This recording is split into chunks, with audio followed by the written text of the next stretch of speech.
Hey there, you're listening to the new season of the Sandler Files. This is episode 16, where me and my co-host Max cover Mr. Deeds. Tune in. Hope you enjoy. Oh, you got it? Okay, sure. Was Uncle Vanny Vanilla Ice this whole time? Like that, little man? You want a piece of me? This is me. This is how I win. Max, it is 6:20 p.m.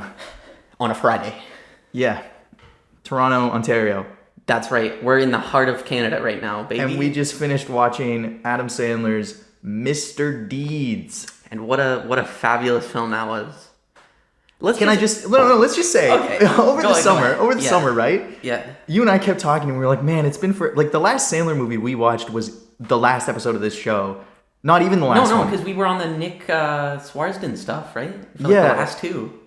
And we watched a fake one for our final one. So it's been What do you since, mean that was real? What are you talking about? Anyway. It's been since March since we've seen a movie with Adam Sandler in it. We were so excited. I was jonesing for my Sandler fix.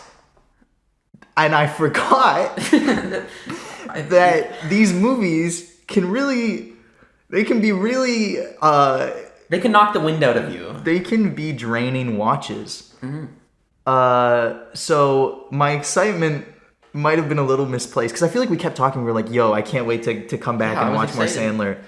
And we thought Mr. Deeds was a pretty good place to start, but I guess it was about 40 minutes in, we hit the so-called Sandler slump, as I want to coin it, we right hit here it and now. hard. Okay, so let's get into the movie. Okay. So Mr. Deeds is a Sandler movie from 2004-ish era, I think so. post Big Daddy, and we're definitely entering into the slump that defined most of the mid 2000s before his Netflix deal. Yeah, just where the light in his eyes started to, fade away. Truly, in this movie, truly. So, Mr. Deeds is about this guy, Longfellow Deeds, and his great uncle dies and leaves him $40 billion, and he moves to. He's a small town, New Hampshire. Yeah, boy. New Hampshire, right. He just says "wicked" a lot. That's like Boston, I guess. And then he moves to New York. He's suddenly in this corporate space. Everyone wants a piece of him, and he's just he's supposed to be just like shucks. He's like the nice guy in the big city of rude people. Here's the thing, though. Yeah. Instantly, Adam had the first scene he's in this movie. He had no light in his eyes when he was being this nice guy to all these people. It just felt... he doesn't fit that role, I don't think. No, he's too cynical as a person. Yeah, and I can't think of many other Sandler movies where he plays that role. Maybe the really early ones, like Billy Madison. Sandy Wexler, he's a bit of a nice guy is kind of the deal. That's true, but he's super in character there too. In this movie, he's not really doing a voice or anything. He's just he's Adam Sandler. Yeah. And he's just trying to be a nice small hometown guy. There's a reason his biggest movie still is Happy Gilmore, where he plays an angry jerk who needs to slap shot all the time. You know what I'm saying? Yeah, right. It just doesn't fit. Not that I don't. He's probably a very nice man. I've heard. But Adam Sandler's a great person. This kind of naive nice is kind of what he was playing. It doesn't work for him. Yeah, no, I don't think so. So instantly your protagonist is unbelievable as his core character trait. It's just weird. He feels out of place. And then, it's got its typical kind of Sandlerisms as he's being introduced to this world of high class. He's bringing the crass to the high class kind of. Yeah, that's a good way to put it. Yeah, the rhyme. That would be good on a Hallmark card.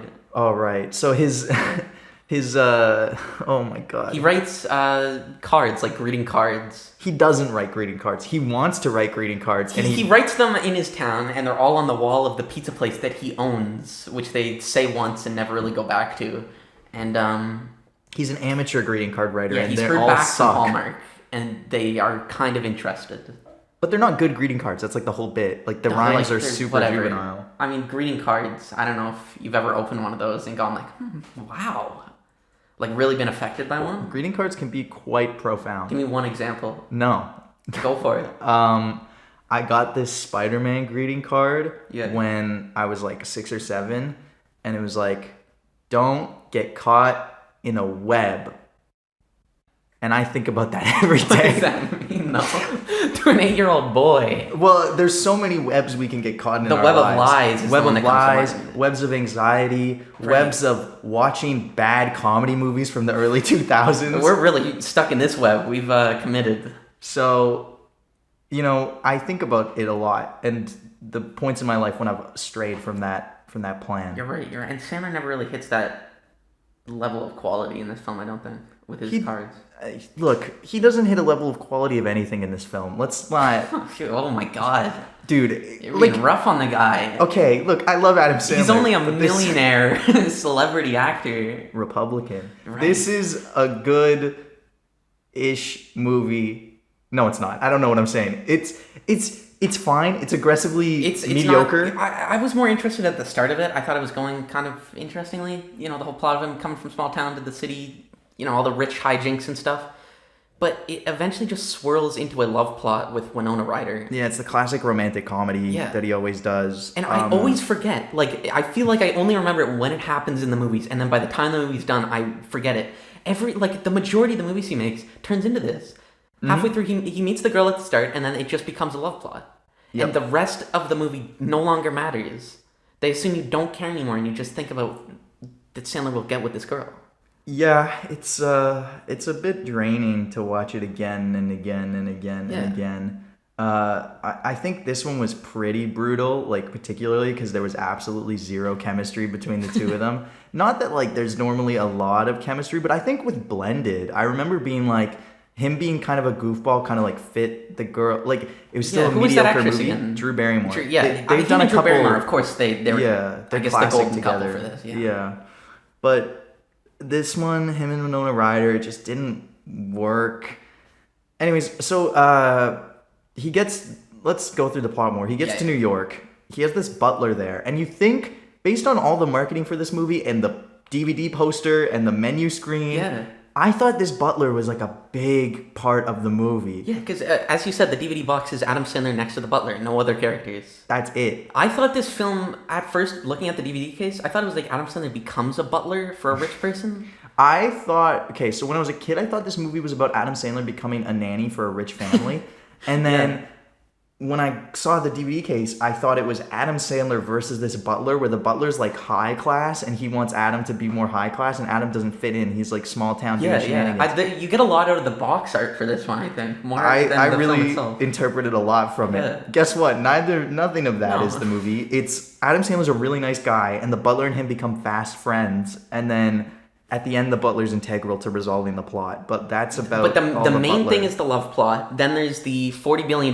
Everyone at this company that is uncle owned, they don't want to give it to Sandler. They want to kind of sign it. They want to scam him out of it. So I thought that was the most underbaked part of the movie. Yeah. It was clear that was the intention, but there was never a boardroom scene where they were we're gonna screw this guy over. Yeah. And it was setting that up a little bit. Yeah. And then it just kind of dropped it. The other thing I want to mention about the love plot, which is the important thing, is that Winona Ryder is lying to him the whole movie. She's pretending she's also a small town girl that's just starstruck by the big city and by him, but she's really a tabloid reporter for basically TMZ. Or no, it's Inside Access, which is a real, I think. Yeah, right. She's a news reporter. Right? Yeah. She's trying to get the scoop on this guy who just got the big fortune. Everyone was curious who it was. They snapped his picture. He's all over the town. Everyone knows about him. But, ostensibly, all these movies, she does fall for his small town charm and thinks that they shouldn't treat him so poorly in the media. Because Adam Sandler's the perfect guy. Of course. The really funny thing for me about the media subplot, or I guess it's the main plot, essentially, is the media mogul who kind of is her Winona Ryder's boss. Yeah. We recently saw him in this new show on Apple TV called Foundation, where he's this genius mathematician that's going to save humanity. The Isaac Asimov novel. Yeah, and he plays this mathematician who figures out the equation that will save humanity. And in this, he's just a TMZ guy, and it was weird. It was weird. It was a weird. What's the word I'm thinking of? Start for him, I guess, in my mind. Yeah. Very different character. But I guess he's very versatile. So yeah, sure. I just wasn't expecting to see him there. Props to him. I think his name is Jared Harris. Yeah. Good for him. We got 2 returning actors from Grandma's Boy. One of them is. I just saw all joy drain from your face. I just gave Max the biggest death stare. Yeah, we got 2 stars from Grandma's Boy in this. Yeah, it's the main guy and the guy who had a monkey in his basement. like they're in it. Who cares? Great. They suck. I loved Grandma's Boy. Yeah, I think we're gonna notice them more often in Probably more Sandler because we movies. spent a whole movie with them. Yeah, The other returners, Steve Buscemi's in this, right. and Rob Schneider gets a little cameo. He gets 2 reprising- cameos. Yeah, he's playing the little same short character he played in Big Daddy. Apparently, I haven't seen that yet, but Oh, really? Okay, that's what I thought. love me up some Rob Schneider cameos. I love that man. He's perfect. So then what happens? Oh, so like he finds out like it's all just like treading water for like 40 minutes. Yeah, and the whole then- time you're watching it, you know exactly what's gonna happen. I think we said beat for beat what the end of this movie Yeah. was going to be while we were watching it. So eventually, Adam finds out about the reporter and that she's not who she said she is. He's like, I'm done with the big city. He leaves town. He gives the $40 billion to the company, which is what they wanted all along. He leaves town. He goes back to his pizza parlor. And, you know, the reporter lady goes and tries to make amends, but he's having none of it. And then he finds out on the news that the businessmen from his uncle's company who were like, you know, kind of being shady around him the whole time, they want to completely melt down the company, essentially liquidate. And Yeah, strip it, fire everyone, and take the money. yeah, sell it for parts, essentially, is the idea, because it has a lot of like news stations and local affiliates and all this Yeah, stuff. yeah. So there's a lot of different valuable assets. So Adam buys a single share back, goes to the shareholders meeting, makes this big impassioned speech about, you know, being nice. You thought he was gonna. I thought it too. I thought he was gonna read a new poem. Yeah, a poem in front of everyone, and that would save the day. Throughout the movie, he keeps reading poems at integral moments that are like greeting cards that he's been writing, but they didn't do that, Yeah. which I'm kind of thankful for because I was really scared. Yeah. So I kind of. It probably would have been better writing thematically, but like Yeah. I didn't want to see it. Right. And then the reporter lady shows up and she's been doing some digging and she finds out that his great uncle, who was assumed to have no heirs, he was did not have hairs he was in not the bald. scenes, yeah. He was not bald. The great uncle actually He fathered had a relationship with his maid, who then gave birth to the butler. the butler that has been kind of like popping in and out throughout the movie, and now So- he gets the 40 billion. Yeah, it's actually his. It wasn't Adam's to sell in the first place. So he gets the 40 billion, gives Adam $1 billion. Adam and the reporter go back to the small hometown. They start working at the pizza joint again, and Adam buys everyone in town really nice sports cars, and The that's same the movie. sports car. It was. And Look. then Steve Buscemi crashes his. Sorry for the spoiler for the twist ending, but honestly, don't watch this movie. No, I can't recommend it. There are literally probably 10,000 better movies or more that you could spend your time watching. There's a lot of movies out there, people. So I like if you're really thinking about watching this one, maybe just go take a closer look. Walk down to the library or something. If you're a big Adam Sandler fan, I don't even think you'll get a lot out of this because he's in like a weird uncanny valley where he's not like an over-the-top Sandler character, but he's also not like cynical Adam. He's just trying to be this like... It's someone he's not. But that's what an actor's supposed to do. Yeah, I guess so, but he's not very good at it here. No, it really doesn't work. Like, it's not a good Adam Sandler character. It's not an entertaining performance. And so that the movie is built around a boring Adam Sandler performance and a zero chemistry relationship with Winona Ryder, and just none of it ever comes together. It just Yeah. doesn't work Yeah, on I any agree. level. Wow. So I'd probably rate this on the like low on the Sandler scale too. Did we do He's- those out of 10? Sandler's out of 10, yeah. Okay, yeah, so yeah. Sandler's scale, I'd give it like a 5. Like, he's in it. Yeah, 5 sounds right to me too. Yeah, but as a movie, I'd give it like a 4 or 3. Like, it's really not entertaining. Oh, also, I wanted to comment on this because this was Yeah. what really bothered me about the movie. Okay. He is supposed to, I said this to you, he's supposed to be a nice small town guy. Yeah. And then there's this, like, early in the movie, there's a scene where when he's first in New York, he gets drunk and starts egging cars. And Well, it's like, I figure also to defend him a little bit, I figure the scene is he gets blackout drunk. So he doesn't even remember it at all. but what would... And I don't know if you've been blackout drunk before. I don't drink alcohol or do any narcotics. We're clean boys. We don't do any of the devil's substances like that. But I guess I can understand if you're blackout drunk and doing something stupid. But I feel It's like just a mistake. if you're trying to characterize this person that is supposed to be the opposite of everyone in New York, and it's a comedy movie where things can naturally be over the top, it would be more funny Fair. if he got blackout drunk and did a bunch of good Samaritan deeds around the city. Yeah, that's true. Like that would be Yeah, funnier. he was just like throwing eggs at cars with this famous tennis he player. was just being a rude dude. Yeah. And that's like that. It was more a typical Adam Sandler character, which is fine, but it doesn't fit with who this guy is supposed to be for this plot. Like it just doesn't make sense. Yeah, he was a rude dude, and I didn't like his attitude. Anyways, moving on. Yeah, so let's touch on the fact that this is a remake of a 1930s classic Hollywood movie. Yeah, I don't know much about the classic movie personally. Okay, before we watch this, I watched like half an hour of... It's called Mr. Deeds Goes to Town. It's from... Let me find the exact year. I think it's 1936. Golden age. Yeah, 1936. Like classic Hollywood film. The guy who directed it did What a Wonderful Life like 10 years later. It's a Wonderful Life? Yeah. Did I say What a Wonderful Life? I think What a Wonderful Life is that Louis Armstrong song. No, you're thinking of What a Wonderful World.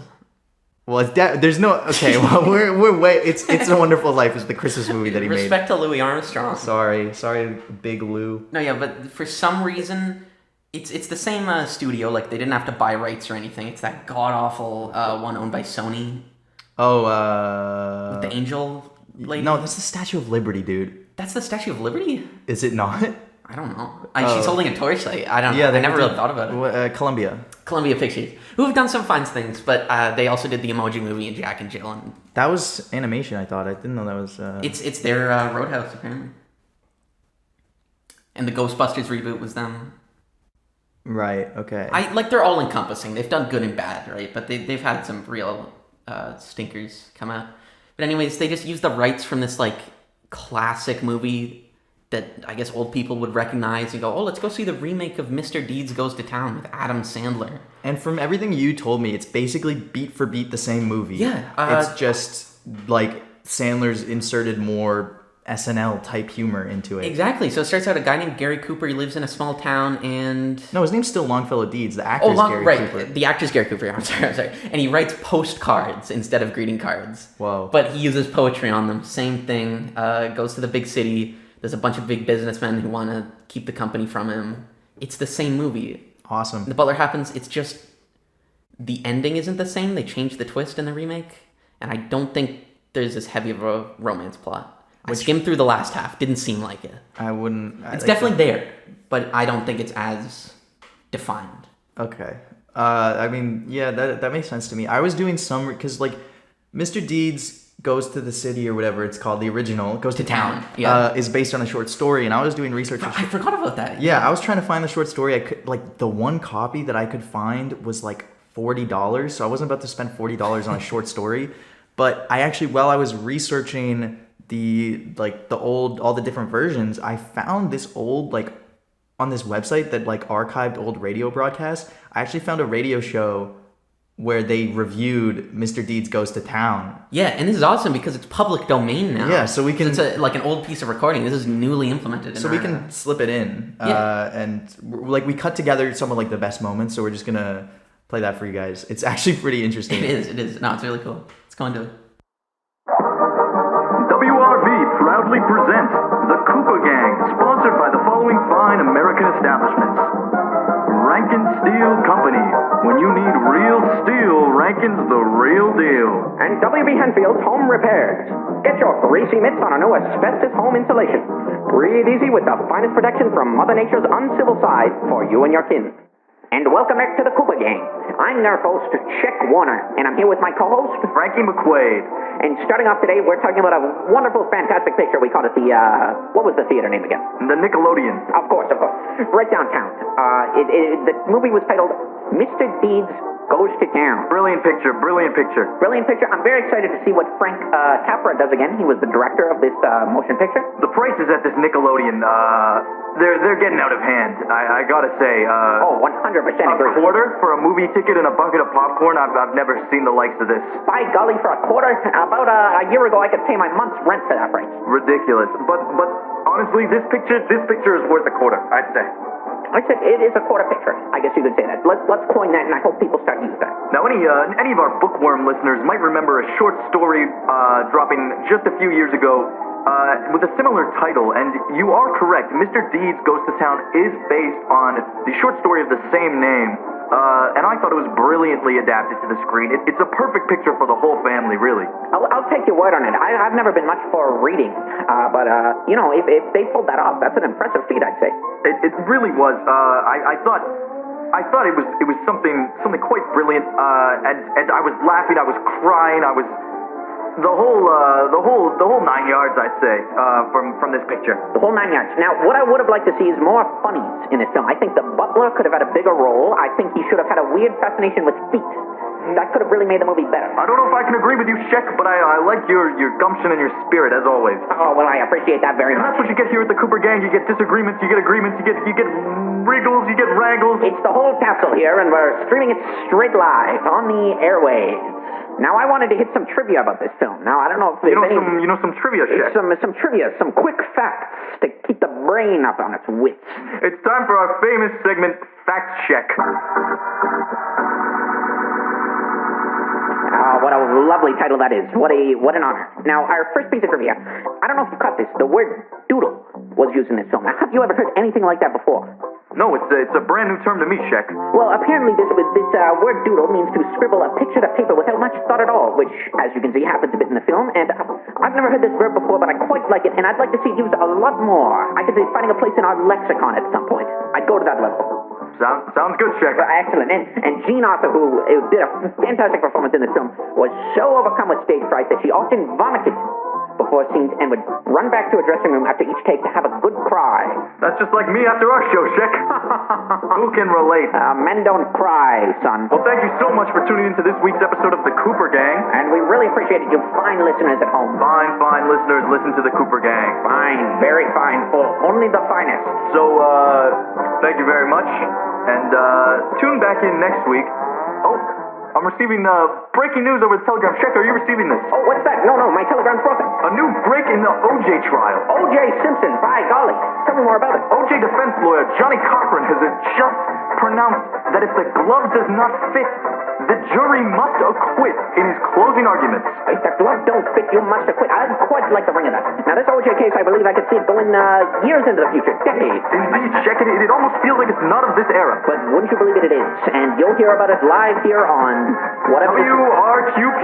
WRKP. Thank you very much for listening. Tune in next week at the same time, same hour. We'll be here. We'll be covering Venom, Let There Be Carnage.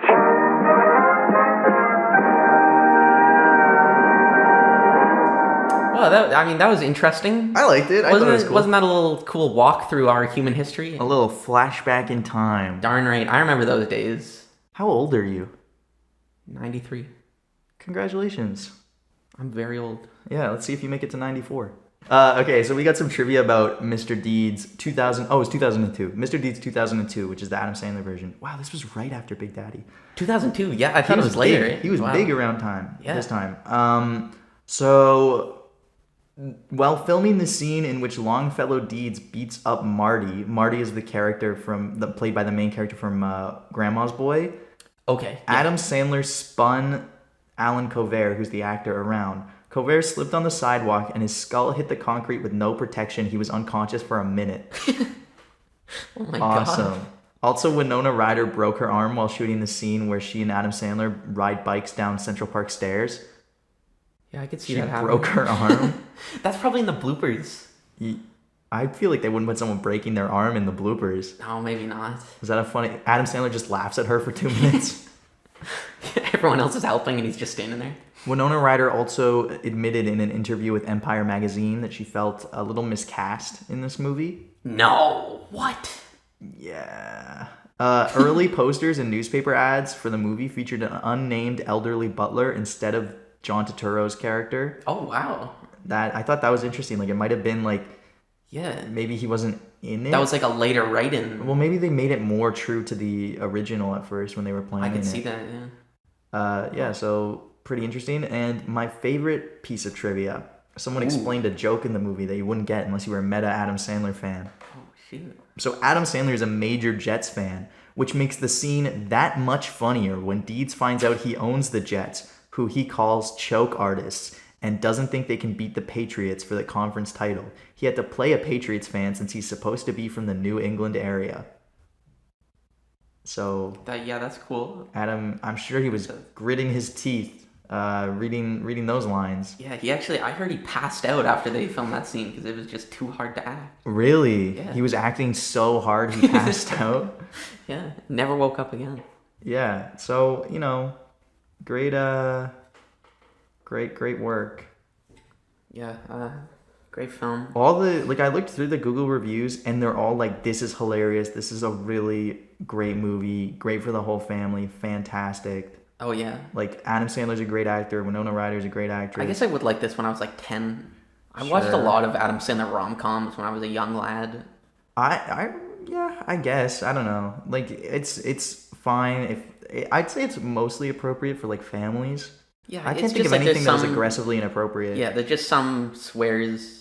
But nothing like crazy. Yeah, not really. There's one dude's butt is on screen. Yeah. It's It's like, the stuff you can get away with in a kid's movie almost. I'm Showing your sure kids. I'm sure anyone listening to this is very concerned over whether they can watch these movies with their child. So Be warned, don't there worry. is a bare ass in this movie. Be careful. A bear? Yeah. I didn't see that. It was really cool. It was in there for one frame. I don't know. Blink and you'll miss him. Wow. That's Mr. Deeds. I don't want to I was so drained by this I'm movie, drained. dude. What else can we talk about? What other movies? It's been a long time since we've talked. Most recently, we watched Lord of the Rings. Yeah. Guys, over the summer I really dove headfirst into Lord of the Rings. I'm What in do they on the call you? lore. Tolkien's? I don't think there's a name. Hobbits? That's just rude. How is that rude? Because hobbits are like short. It's a reference. Okay. But they're the most courageous creatures in Middle Earth. Who's the real hobbits fan? I don't know. Probably like the lineage of Númenórean kings. Like the Dunedain, the Rangers and stuff. Like they're probably a little more. Well, they fight for their family and everything. Hobbits fight for the world. No, they fight for the world too. And the Shire. Okay, look, come back to me when you've read the Silmarillion. You'll have different thoughts on all of this. Okay, alright. Yeah, we watched the extended edition trilogy. Well, because Jeremy, you had read all the books. Yep. And then you watched the theatrical cut. Yeah. And then we watched the extended cut. Max had never seen the movies. And I didn't showed know him anything, really. I knew the bare stuff like Gollum's a character and Dumbledore I knew by name, of course. Dumbledore. Dumbledore. You mean Gandalf? Was that real? They're kind of similar guys, though. They are very similar. I could see them hanging out. I didn't make Max watch the theatrical cuts and the extended cuts with me. I did that as an experiment for me. Yeah, I don't think I would have done that. No. I guess I'm glad I watched the extended cuts. I got the full story. The Some of second it was one- hard to grasp, and I can totally understand that reading the book beforehand makes it more clear. The books are also better. 'Cause also, you get a Yeah. lot of time to process a lot of information in like a totally new world too. Exactly. Yeah, And but like, overall, like great movies. yeah, they're really solid. They were really good. I liked them. What else has been happening? Shang-Chi came out. I really liked it. You haven't seen it yet, Haven't right? seen it. Really, really good Marvel movie. I'm burning out on Marvel content. That's totally valid. It's been going for 10 years. I've been paying attention for 10 years. You've been in it like the whole time? I watched Iron Man like around the time it came out. Okay, yeah. No, I think burning out's totally fair, but I thought it was good. Yeah, it yeah, was- like nothing against. Like they're good movies, you know. They get different, interesting people to direct them all the time. Yeah, no, Shang-Chi was definitely a hit for me. And when it goes free on Disney Plus, I'll probably make you watch it. Yeah, I'll get around to it. I guess I'm not. Are you excited for the Hawkeye show? The Hawkeye show? Oh Yeah. my god, #1 most anticipated That- show. You know what? That might. Did pull you me back know the main actor has the same first name as me? in. No way. Yeah. I always thought you were a lot like Jeremy Renner. I think I'm very Jeremy Renner-esque. Yeah. And I hope everyone I meet thinks that about me too. that would make me really happy. I'm sure. What else? Like I honestly, I'm not gonna lie, I feel like I've been in like a movie and TV just like Slump. yeah, like nothing's been connecting with we have not seen Squid Game. We're not We watched one episode of it, and it looks fun. it looks good. I thought Yeah. it was well made. The games look interesting. I'm not really drawn to continue it. Yeah, I know. Personally. It's every once in a while a show like this just kind of like gets huge. It kind of for reminds me some of reason. like Bird Box when that was really big. Like yeah, that yeah, type for of sure. thing. Or Tiger King, of course. Yeah. Oh, Tiger King's another great example. It's just like our entire culture gets fixed on one show, and I guess that's fine because then you have something to talk about with everybody. Yeah, It's like, no. oh, you seen Squid Game? Yeah, of course I've seen Squid Game. Like everyone's seen Squid Game. I couldn't even. Yeah, you can. I think you said it differently 3 times. It's a tongue twister. Squid Game, Squid Game, Squid Game. Yeah, but it looks great. More power to people who love it. Yeah. I Shout out just- South Korean movie TV district. Yeah, good job Like, making a They're global killing it hit. lately. Parasite was great too. Yeah, I want to see more from there. yeah. I just I don't feel a pull to continue, but Yeah, I'm sure I'll it's probably good. watch it. At some Yeah, point. I mean, if you're tuning in, I might hop on. But Tuning in, turning on, and dropping out. you're dropping out of school, Yes, dude. Congrats. I'm done with it. I think it's for losers. You know. You see in media, there's like nerds and stuff, and they study. And You can't say this. What do you? What? You can't This make fun is of this is nerds? on the media school website. Like we're I'm really, joking. I'm a very sarcastic person. If you don't like my sarcastic humor, just You wouldn't get along with me very well if you didn't get dark humor. yeah. I'm glad you're one of those people, Max. I'm not. How long have we? Oh, dang. We should. We're running out of time. Oh yeah, we talked for a while. Eh? But I'm trying to think if there's any last word I want to say before. Let's talk about Carnage, Venom 2, baby. I haven't seen it. I haven't seen. We gotta watch it. We know what happens at the end. We do know the post-credit scene spoiler. If you know, you know. Coming up that we want to see, Dune we'll probably see and talk about. Yep. I want to see The Last Duel. That looks Very really worried good. about Dune. You'll hear our thoughts. Yeah, we're concerned. Is there any Spider-Man? Obviously, like looks. We watched Free Guy. Shut up! I'm not talking about Free Guy. Okay, we're gonna spin the wheel. Free Guy actually depressed me. I hate it. It's. But he used a But he used Marvel and lightsaber and Disney. Oh my god! I love Disney properties. I love the osmosis of media properties where they all just become one blob that you can't differentiate from each It's other. getting a little bit concerning, and it's only gonna get Worse. Worse, more identifiable. I can't wait till Mr. Deeds is in the MCU. I'm spinning the wheel. Let's go. The wheel. What do we got? We got this is actually an interesting one. What do we got? We got his stand-up special, 100% fresh on Netflix. Oh, This is we've never reviewed a stand-up special. I've never seen Adam Sandler do stand up. This is gonna be really. And he started in stand up. I've seen some of his old stand-up clips like pre-SNL, but this is Okay. this is gonna be an interesting. Yeah, we're gonna get very up close and personal with Adam Sandler. Yeah, let's. I'm kind of hyped for that. I've heard it's really good too. Oh yeah. Yeah. So. Well, it got 100% No. fresh rating, didn't it? I think it has like a 98. I can check. Close enough. Actually, we'll do the bit next week where we compare it to its actual Rotten Tomatoes score. Okay, all right. But it's I'm excited. That'll be I'm interesting excited. to Yeah, watch. I'm glad to be back. I'm glad to be watching these interesting, honestly, the most interesting movies In existence. in existence. For real, I don't think there's any greater. Like Quentin Tarantino said, you don't have to go to film school. You just watch Adam Sandler Yeah, movies, and learn. you love that Quentin Tarantino guy, right? Like you quote him all the time. Yeah. Oh no, I have a Pulp Fiction poster in my room. I know you got the Pulp Fiction, Reservoir Dogs, you got the Django, you got Yeah. the Kill Bill, Once Upon a Time in Hollywood, Oh yeah, it's my Hateful phone Eight. background too. Yeah, all of them. They're all in my room. All of these posters. Groundhouse. Grindhouse. Yeah, no. I'm the biggest Quentin Tarantino fan in the world, I like his movies. and I think He's a weird man. his views on women are His use of 100% slurs? justifiable. Oh yeah. Okay. Well, what a great note to end our first episode back on. Ugh, okay. Yeah, we'll see you guys next week with 100% fresh.